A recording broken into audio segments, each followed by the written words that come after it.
Olá, meus amigos, minhas amigas. Hoje é dia 18 de abril de 2020. Nós estamos iniciando a nossa reunião com muita alegria, nossa reunião de estudos, eu digo assim, porque hoje é o dia do Livro dos Espíritos. Este livro que nós temos estudado, feito algumas reflexões. Este livro que foi lançado em 18 de abril de 1857, portanto está fazendo 163 anos. E isso para nós é motivo de gratidão. E nós só podemos agradecer, ter esse sentimento de gratidão, se nos dedicarmos ao estudo da obra. Não só admirarmos do seu conteúdo externo, aquilo que está ali, mas aquilo que entra dentro de nós para que nós possamos, então, entender mais e sermos melhores. Esta foi a proposta de Kardec, a proposta dos espíritos superiores, a proposta do espírito de verdade, quando ele vai nos dizer no Evangelho segundo o Espiritismo: Espíritas, amai-vos, este é o primeiro ensinamento. Instruí-vos, este é o segundo. Desta forma, nós vamos aprendendo, nós vamos trabalhando, dialogando com os nossos companheiros para poder aprender mais, e é isso que nós precisamos de fazer neste grupo de estudos que temos trabalhado em conjunto. Então, nós agradecemos a todos que têm nos ouvido e vamos continuar o nosso estudo hoje no capítulo 6 da terceira parte do Livro dos Espíritos, que fala sobre a lei de destruição. Nós vamos iniciar hoje este capítulo estudando o item destruição necessária, destruição abusiva. Esse item vai das questões 728 a 741, e nós vamos estudar as 728 e 729. Então vamos aqui fazer essas reflexões, pedindo que Deus nos abençoe. Kardec pergunta aos espíritos: é da lei da natureza a destruição? Preciso é que tudo se destrua para renascer e se regenerar. Porque o que chamais destruição não passa de uma transformação que tem por fim a renovação e melhoria dos seres vivos. Esta pergunta é interessante, pois uma grande maioria de pessoas vê a destruição somente como algo ruim, como algo mal, e concebe que a destruição não poderia ser uma lei divina. Pensam desta forma, porque uma lei divina teria que ser sempre boa para o indivíduo, trazer para o bem do corpo dele. Mas nós sabemos que não é bem assim. Tudo tem sua razão de ser no universo. E se temos a destruição, é porque ela é necessária à nossa própria vida. Não aceitar a morte, por exemplo, é uma forma de negação da lei. Mas os Espíritos esclarecem muito bem que a destruição dos seres vivos, devido à natureza perecível deste organismo que nós temos, não passa de uma transformação para a sua renovação e melhoria, no sentido físico e no sentido espiritual, como nós vamos ver. Basta lembrarmos de que a transformação dos corpos humanos e mesmo de muitos animais se deram ao longo do tempo.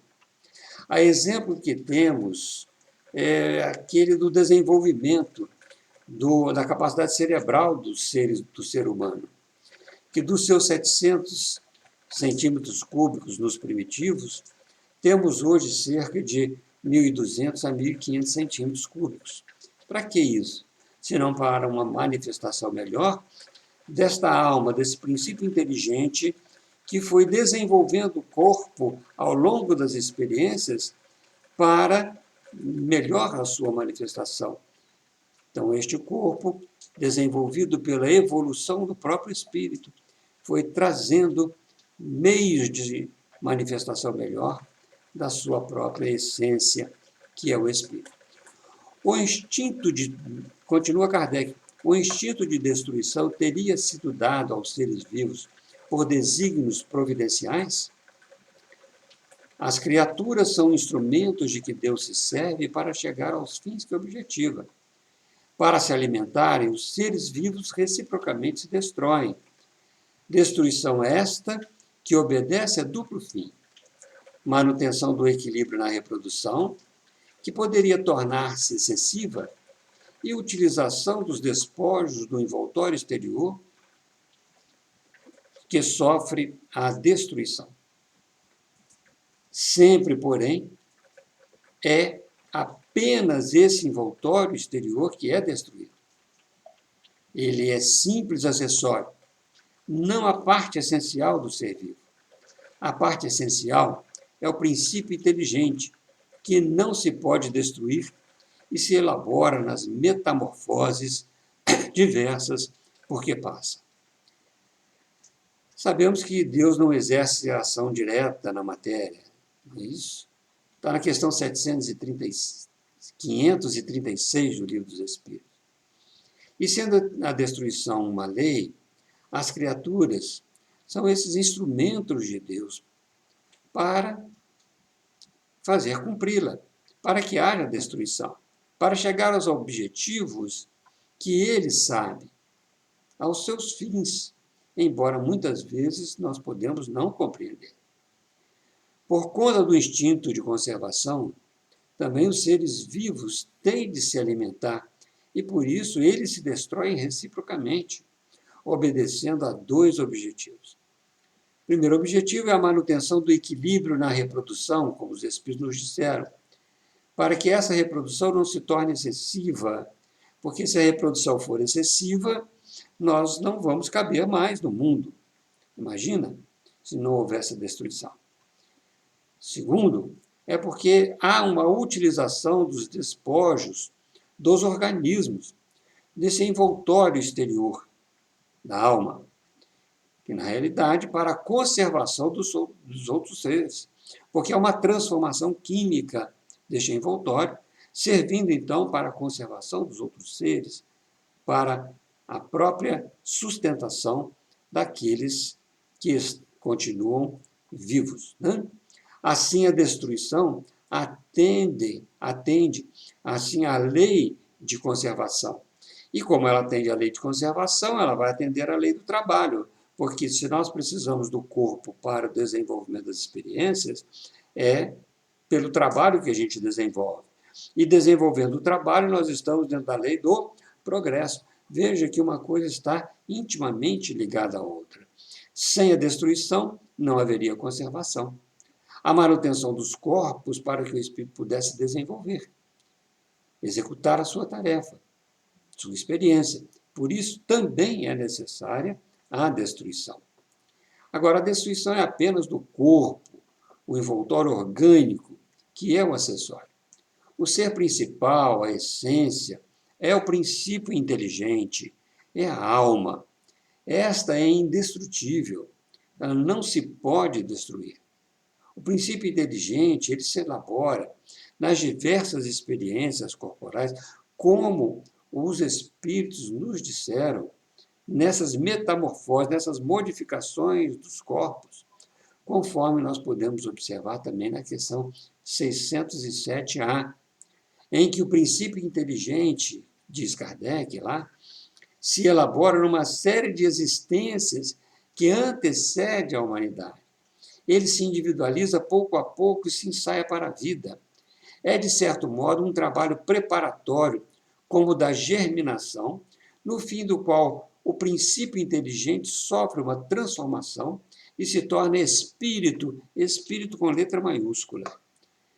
Estou dizendo, entra, então, no período humano, começando a ter consciência do seu futuro, capacidade de distinguir o bem do mal e a responsabilidade dos seus atos.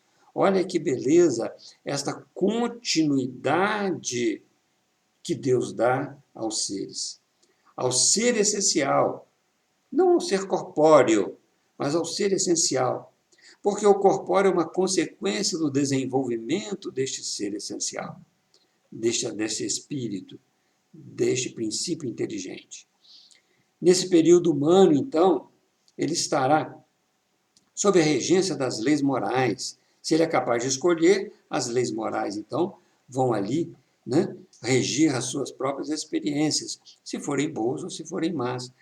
Então, fazem com que ele se desenvolva intelectualmente e, com consequência, o desenvolvimento moral aparece, sendo, então, necessários instrumentos materiais, organismos que possam servir a este desenvolvimento. Então, corpos renovados, melhorados e assim por diante, como nós vimos já anteriormente. Kardec continua, então, perguntando aos espíritos na questão 729. Se a regeneração dos seres faz necessária a destruição, por que o cerca a natureza de meios de preservação e conservação, a fim de que a destruição não se dê antes do tempo? Toda destruição antecipada obsta ao desenvolvimento do princípio inteligente. Por isso foi que Deus fez que cada ser experimentasse a necessidade de viver e de se reproduzir. Como vimos, o princípio inteligente, então, se elabora nessas diversas experiências. E que a destruição é necessária ao seu desenvolvimento. Por isso, o instinto de conservação, a necessidade de viver e de se reproduzir, faz com que os seres não sejam destruídos antes do tempo. Eles serão destruídos, mas no tempo adequado, no tempo correto. Se a destruição ocorrer antes do tempo necessário para a complementação dessa experiência, a destruição vai impedir o desenvolvimento da essência do princípio inteligente. E esse, então, não desenvolve como deveria. Veja que lógica que tem a destruição adequada. Em resumo, então, é necessário, né, é da lei, que um ser vivo destrua o outro. Veja só, hein? Para cumprir com aqueles dois objetivos: a manutenção e a adequação da reprodução e a manutenção da própria vida. Veja que coisa. Por quê? Estamos num mundo onde os materiais, os envoltórios, os corpos são muito grosseiros. Então é preciso que dê essa destruição. É preciso que eles destruam para que possa renovar-se, renovando também a alma. Desta forma, vamos ver que a destruição é algo útil, não é um castigo, não é algo que Deus faz por suas, vamos dizer, né, suas vontades, assim, sem que seja útil ao ser, mas é útil ao seu desenvolvimento. É uma lei natural, é lei de Deus. Se a destruição ocorrer, então, antes do tempo, a experiência vai embora. Por isso que ela tem que decorrer no tempo adequado. Daí nós vamos ver que há dois tipos de destruição. Uma destruição que é necessária, conforme a lei de Deus, mas também existe aquela destruição que é abusiva. Uma destruição que é um desvio da lei divina. E é o que nós vamos compreender ao longo destes nossos estudos das questões seguintes. Então, nós estamos agradecendo a todos, deixando o nosso e-mail aí para todos vocês, wkduarte@gmail.com, a fim de que possam interagir conosco, trazendo sugestões, ideias, ampliando a nossa reflexão, para que todos saiamos enriquecidos. Agradecendo a todos, agradecendo a Deus, agradecendo a Allan Kardec e todos os espíritos que participaram da codificação, agradecendo a Jesus, o nosso mentor maior, o direcionador das nossas vidas, dentro de todos os aspectos morais. Nós vamos interrompendo aqui este estudo hoje e daremos sequência no próximo vídeo, a partir da questão 730. Fiquem com Deus, muita paz. Até lá.